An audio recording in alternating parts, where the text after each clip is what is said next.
Welcome to the New Churches podcast. My name is Noah Oldham, and I'm joined today by Adam Muhtaseb and Matt Smethurst. And this season, we're talking about all kinds of the how-to questions of church planting. And today we're jumping into one that is very, very practical. We know that vines tend to grow on a trellis, this structure that helps it climb and spread and produce fruit.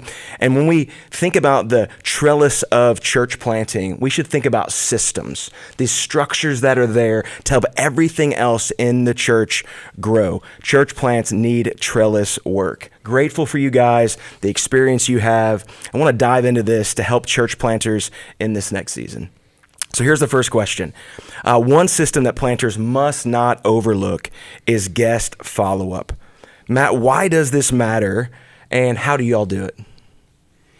Well, it matters because we as the church exist for people who don't yet know the Lord Jesus Christ. Yeah. And so whether the person is an unbeliever that we're trying to reach with the gospel, or whether it's a believer looking for a new church, we want to make it as easy as possible for them to understand what's going on, what we're about. Mm-hmm. We don't want to waste our time. We don't want to waste their time.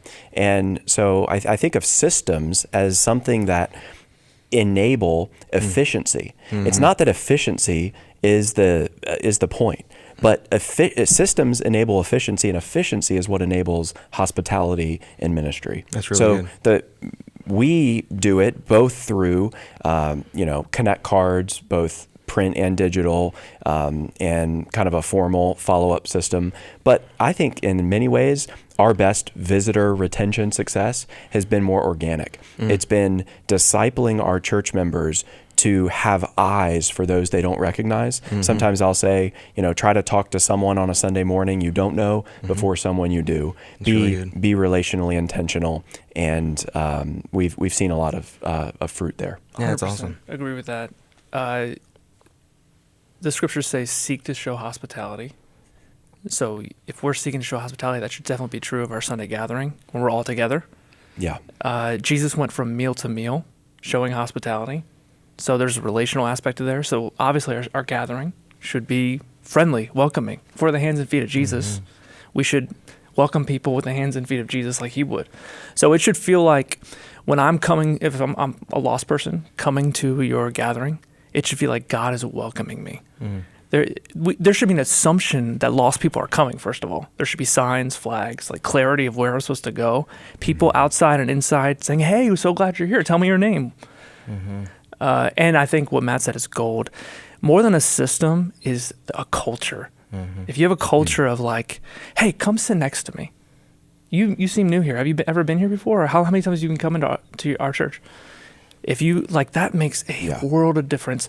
The picture I talk about all the time in our church is in Luke 19, when Jesus sees Zacchaeus. He goes after Zacchaeus, who's in the tree. He kind of just checking things out. That's so often how it feels to go to church for the first time. I don't know if you remember going to church for the first time. I grew up Muslim, and I remember going to church for the first time. Yeah. Like, what do I do? Am I allowed to be here? Do they want me here? They probably think I'm an infidel. Good. Like, I think they're an infidel. And when they're like, hey, as a kid, here's some animal crackers. Here's some juice. Hey, we're glad you're here. You want to come to our pizza party? Like, things like that. Wow, these people are really kind. Yeah. If you have that culture of like Jesus seeking Zacchaeus, you will see tons of new people, not just come, but stay. Yeah. And then you need systems after they come to help assimilate them into the church or connect them to the church. That's right. So I love what you said. Connection cards, great tool. Hey, if this is your first time, really glad you're here. Fill out this card, and we'd love to give you a gift just for being here this morning. Yeah. So we got a gift card for you. We got a mug for you. We just want to say hi. Yeah. Tons of people come, give their connection card, and instantly I got their email, I got their phone number, I can email after them. We have our assimilation, our connections team write them a handwritten note. Yeah. After they come, and then say, hey, here are our gospel communities or small groups. Come join one. And never beats, though, somebody personally inviting. So you need a culture of hospitality and assimilation, but you also need those systems of like everyone is assumed to, we want to help you take their next step. Here's your clear next step. Yeah. So the ball's always in their court. I think what's really interesting is that it was almost like the church growth movement brought hospitality back into the church in this major way. Let's bring coffee shops and things like that. But recently I was working with the church and I was trying to help them understand this concept of connecting, and I took it to the Great Commission. And I said the Great Commission is making more disciples by baptizing them and then teaching them to obey all that I've commanded. Well, the teaching part most churches get, but that baptism part, what I've said is we fall short on the full breadth of what that means. So we are not only baptized in water and baptized with Christ, we are baptized into the church. So I think inherent into the Great Commission is a connections process. What is your process to take somebody from first time hearing the gospel through a process that will intentionally take them to not only being connected to the Lord through the work of Jesus Christ, but into relationship with the church? And so membership process, all of that 100%. ties in.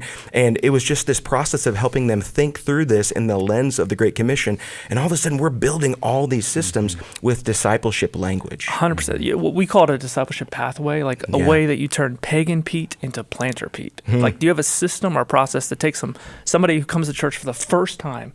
Like, Jesus took Matthew, who was a tax collector. That's really good. And made him a writer of the gospel. He took Paul, who was killing Christians, and he was the apostle of all Christians. Yeah. Like, what is your pathway in your church to develop a pagan into a planter?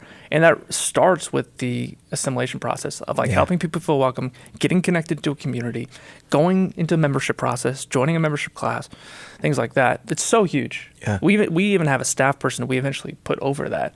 And we actually found that that's a great training role. If somebody wants to plant a church one day, start them off as a connections pastor. Their only job is to connect new people and get them into the life of the church. They have tons of hard conversations like, hey, you're living with your girlfriend, or hey, you have this issue, and they're able to address it. They're also able to lead teams, and we've sent one guy to as a missionary to Japan who started out as a connections role. We have a second guy we're developing who's in that role, who's going to plant. So it's great staff role to develop leaders in. That's really, really good. I love that you've pointed out a couple times just that the people who may be coming, we don't know their background. I mean, you mentioned your own background as a Muslim. For some people, coming to church is an immense act of courage.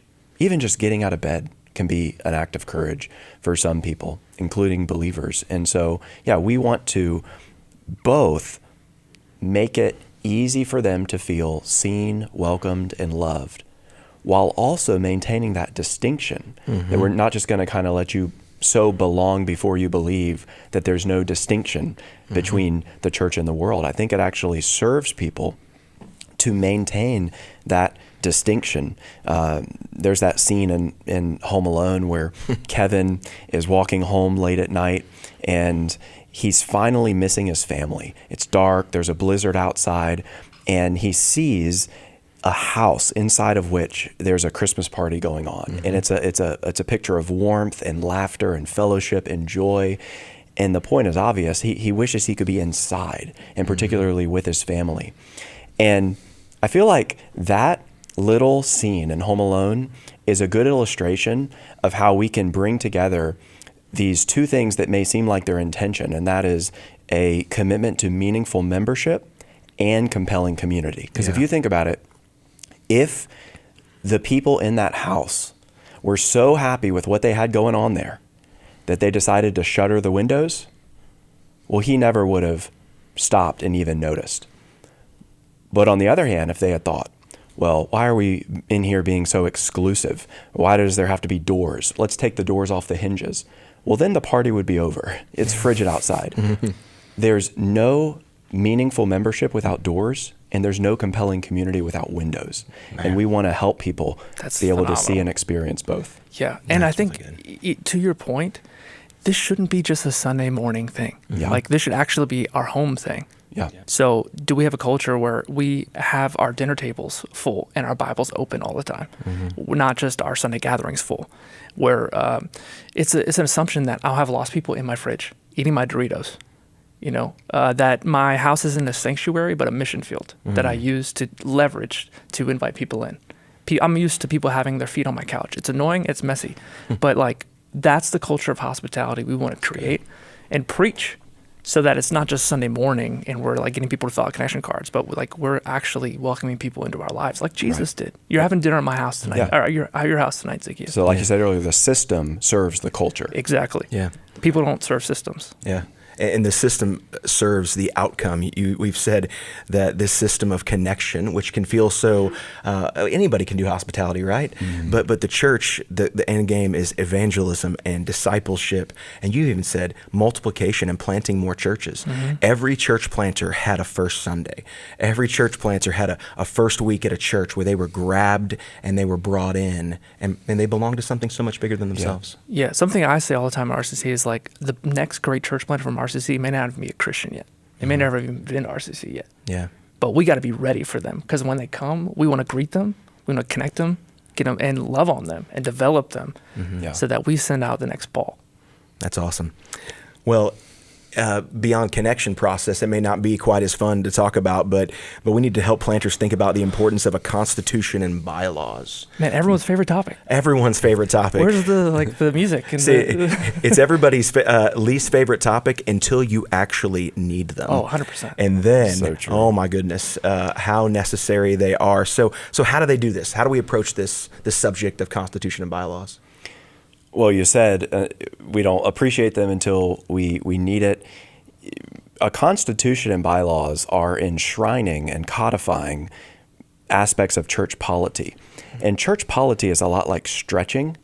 It feels really boring until you tear something and you wish you had spent more time doing it. Yes. And so when it comes to a constitution, I just think it's a matter of clarity, and you know, the phrase clarity is kindness. Yeah. It's meant to save you from future headaches when division, conflict, misunderstanding inevitably arises, to be able to keep the temperature at a reasonable degree, the emotional temperature, because, hey, we have it right here. Here's our process for how we deal with something like this. Yeah, you can usually tell what crises a church has gone through by looking at their constitution, because usually they added something to prevent what Right. happened before. You know what I mean? Addendum written in blood. Exactly. Yeah. Yeah. You know, last season, I spent some good time with different churches. You know, one of the things that I've seen with bylaws is when if something happens to the lead pastor, the planter, if one day he's moving on, or he needs to add elders to that, or there's a big decision about purchasing a building, what does voting look like? What does polity look like? And without having that clarity, you don't know where you're going, and it slows down the momentum. That's right. One of those Yeah. systems that helps to speed things up and keep things on the track. I say it this way: this lines out for everyone now and in the future who the church is, what we believe, and how either of those things can and can't change, and a decision-making process for all of it. That's so good. I mean, think about constitution and bylaws and polity more generally as being like railroad tracks that enable the ministry of the word to run like a locomotive. Yes. Railroad tracks aren't very interesting to think about, to study. What young, five-year-old boy do you see that's really into the tracks? No, he's into the train. Yeah. But you need the tracks in order for the train to run well. That's really And good. so I think doing that is a way of taking the long view of what we're going to want to accomplish when we hit those inevitable, as it were, bumps in the road. Yeah. Did you, when you wrote your constitution and bylaws, did you like start fresh with a blank page of paper, or did you go to another church and kind of use that as a framework? I just had a really moving quiet time one morning. No, I'm just kidding. And just from the heavens descended a constitution and No. bylaws. We adopted it from our sending church in Louisville. And in fact, the pastor of our sending church, Greg Gilbert, has written an article called Why a Church Constitution is More Than a Necessary Evil, which I would commend to listeners. I think that's a good article that explains more about why this is not just a dusty document, but actually something that's going to really serve the ministry and the culture of your church in the years to come. Yeah, same thing. We were sent out by Imago Dei in Raleigh, North Carolina, and we just took their constitution and bylaws and adjusted it and changed a couple things, but not much, honestly. You find a good, healthy church and just model it after that.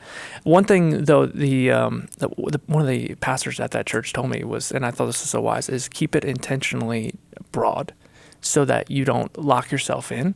So, for example, if you have any major decision, we have to wait 3 months between informing the church and voting on it. If you lock yourself into 3 months, it can kind of hamstring you in a situation. Like, say you have 1 month to purchase a building that you feel like it's perfect for your church. You want to keep it very general, so that you can adjust as the church changes, while also staying true to the scriptures. So, Yeah, these things, bylaws specifically, are going to help you make those decisions. But that Constitution, I think, is so utterly important because the day that we're living in, with all these decisions that are going on culturally, we feel like they're happening every month. There's different things happening in the culture that begin to weigh in on the local church.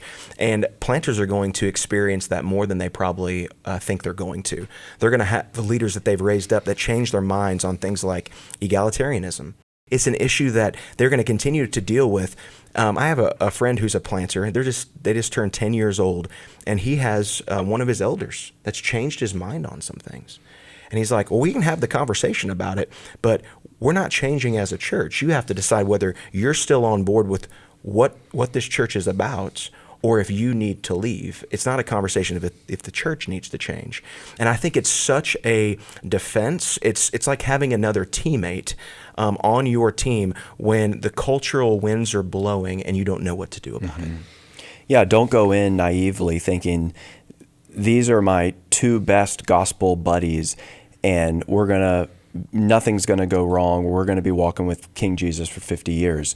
We live in a fallen world. Satan is real. He hates the advance of the gospel in your community. And people do pull a Demas and fall in love with the world. Yeah. People do walk away from the faith, or they compromise on biblical morality. And so if Paul and Barnabas can split up, you and your partner can split up. So yeah, a constitution is an act of clarity and frankly love for the church in its future.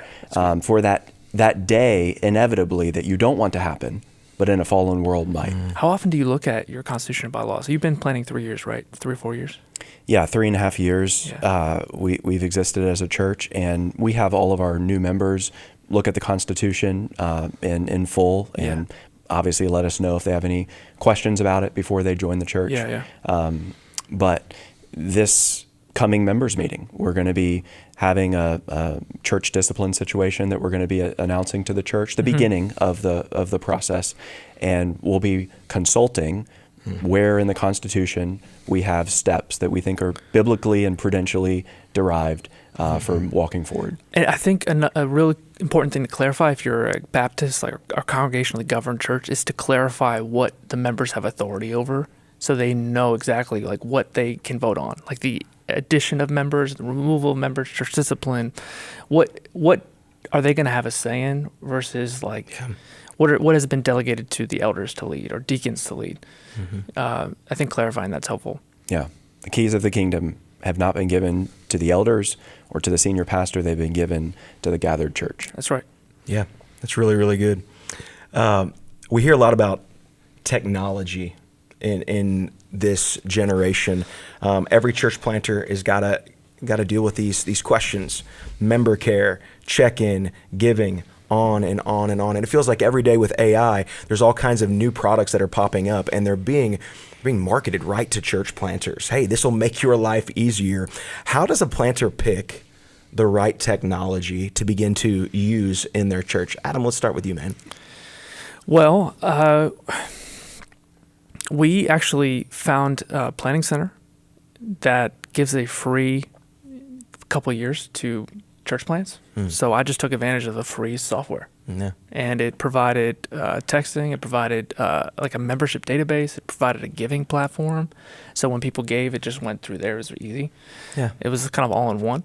And those technology resources have been what we've been using for the last 7 years and haven't changed. So like they brought them to you and you're like, I don't even know what I need, but you got what I need, and we'll start using it. And it was free. I mean, if you're starting a church, there's a lot of like companies that will give it to you for free as you start. So I just took advantage of that, and there's no commitment. You can just try it, and that's just what we did, and it's been helpful. We use Planning Center as well, and I think it's good because it houses so much of that stuff. Giving, scheduling, membership process, etc. Rather than trying to figure out, okay, well, what's the best thing on the market for each of these 10 areas, just get one of these more comprehensive omnibus options like a planning center. We partnered with the Pillar Network, and they were helpful also in kind of year 0 and year 1 in particular with handling our payroll, designing our logo, building our website, doing a lot of those more system-like things. But I would say just talk to someone that knows what they're talking about, which is not me. So you got to, as a church planting pastor, you got to know where you're weak. And when it comes to technology, ask around, ask what other churches are doing, and just remember that the technology is not the point. You want to be excellent in your systems, but again, the systems are meant to serve the beating heart, which is the culture that the gospel is creating. Yeah, it's really good. I actually have written down here, Sabbath was made for the man, not man for the Sabbath. And I think that same thing with systems is a church plant can adopt all these systems and think, well, I have to use this technology because so-and-so did it or because it's being offered to me. And it ends up being the tail that's wagging the dog. And you have these church planters and all their ministry leaders that are volunteers that are trying to keep up with the trends that are going. So think about it like this, like back in the day, churches used to survive without planning center. Churches used to actually communicate with one another through a phone tree. Like when someone got sick, you got on the phone and did that. They would send letters in the mail with the church calendar. They would have a bulletin every Sunday. Many still do. But now we're moving to things like email and text or app push notifications. What do your churches use right now when it comes to communication? And then what does that say about maybe the generation or the culture of your church, Matt? What does that look like for you I don't guys? know if we're cutting edge or doing it best, but we've seen a lot of success with just a Google group, church-wide email, that I think is used really well. I mean, every now and then there's kind of a weird request about, I have extra kitty litter. Does anyone want it? But usually it's, hey, I'm going to be having a tough gospel conversation with an unbelieving loved one this Thanksgiving. Will you be praying for me? Or I need help with babysitting, or I need help moving, or we're having people over for ice cream. It helps to engender, it's a system that engenders and fosters that kind of culture of spiritual initiative, relational initiative, taking responsibility for one another that we want to see. A couple technology sources we use Slack as a staff just to communicate easily with one another. I use MailChimp a ton at the beginning. It's just mass emails. And we send mass emails to everyone who goes to our church. That's helpful. Mass text. So if we have an event coming up, everyone who signs up for the text messaging gets updates on our church. You need a giving platform of some kind. Offering box is great. You should have an offering box. Some people like to give a check in person, but nowadays most people don't carry a wallet. The other day I did an illustration and I asked if anyone had a wallet. Like no one raised their hand. No one had a wallet. So millennials and Gen Z, like they have their phone and they pay with their phone. So you need like an online giving platform, 100%. Also, you need like a kids check-in process just for the safety of those kids. Where they get checked in and you have to bring that tag back to get that kid back. So even if you're the pastor. Even if you're, I have to have the tag. I can't get my kids until so many times I've had to go get the tag that I lost to get my kids. I'm like, I started the church, guys. But I love it because it protects, I know my kids are going to be protected. So those are some of the things we've used. Also registration stuff, like if you have like a membership class or some event, you want people to pre-register. Those are some things that we've used. Yeah, and you guys have already said there's some of those one-stop shops now. You'll have like a website company like a Subsplash that's going to have an app and a website and systems that go with that. Planning Center is getting more and more robust it feels like by the month, just adding new platforms and new systems. But again, it's what you need for that season of the life of your church, but also generationally. I mean, I know a church plant that said, hey, we're only going to use an app. That's all we're going to use. Well, you just said that anybody over the age of probably 55 at that point wasn't going to be assimilated into your church culture because people about 55 and older, like at that point, they weren't using an app for everything. They didn't want to download an app. They didn't want to scan a QR code. They wanted some paper and pen. And we realized in our church that we had to have multiple forms. We're like, well, we don't want to create work for our staff. Well, they're the paid people who are there to serve the rest of the church who's volunteering in those ways. Have you seen a little bit of that? Having to have multiple systems at all? What did you say, man? Well, I've definitely felt the tension because you said 55 and older folks are not wanting to use the app. And also the 25 and younger folks don't really use email very, very well. And so we do find with our college ministry Yeah. and youth ministry that we're having to, just be a little more intentional about reaching out through other means. We're about out of time, but I'd love any last thoughts on systems as a way of encouragement for planters and those leaders that are listening today. Any last words you'd have? Systems serve people. I think we've said that a few times, but I can point to so many stories in our church where a system literally changed a life, like a handwritten note after somebody came for the first time. We created a system and a process and a staff member to do that it literally made a life-changing difference. That's really somebody greeting at that spot on the door. Yeah. Like literally, the other day, a Muslim guy came to our church and said, when this person greeted me, I felt like it was the welcome of God. Wow. Now, they don't know this, but we created a system where that person is there Yeah. intentionally, and we intentionally put people who are gifted at hospitality to be there, and it literally changed a life. Yeah. So those systems serve people, and they really do change lives. So put in the hard work to create a process that actually cares for people. That's good. That's good. Romans 12 talks about administration as a spiritual gift. Yes. And it's helpful for kind of lead pastor, preaching pastor types who may not always be great administrators to remember that, hey, we need those folks around us to help the trains run on time and to lay that railroad track in order for the ministry of the word and the advancement of this gospel culture to flourish. And so, that's the best note to end on, Adam, is just that the systems are serving the culture, which is really what we're about as we seek to see the gospel spread and change lives along the way. I think one of the great things we have in the book of Acts is it shows us the power of God over and over and over again. And one of the times we see the power of God on display are not with the working of a miracle of a healing, but is in a good system. In Acts chapter 6, the church is about to be derailed. There's disunity. There's all kinds of chaos. Widows aren't getting fed. Church planters understand that. There's all these, it's so vulnerable, that brand new church. And God's answer was, set apart some leaders with administrative gifts, build a system. And what do we see after that? The church continued to grow, and many people came to know Christ. And so if you're a church planter listening, hey, build a system and watch God do something great. Brothers, thank you so much for all your wisdom today. I know that these subjects are just one of the things that you guys are experts in, but thank you for leaning in this subject. And thank you all for checking out this episode of the New Churches Podcast. As always, if this has been helpful, we'd invite you to like and subscribe and share it with somebody you know it can be helpful for. And make sure to come back and join us for a future conversation as we continue to talk about the same gospel in new churches.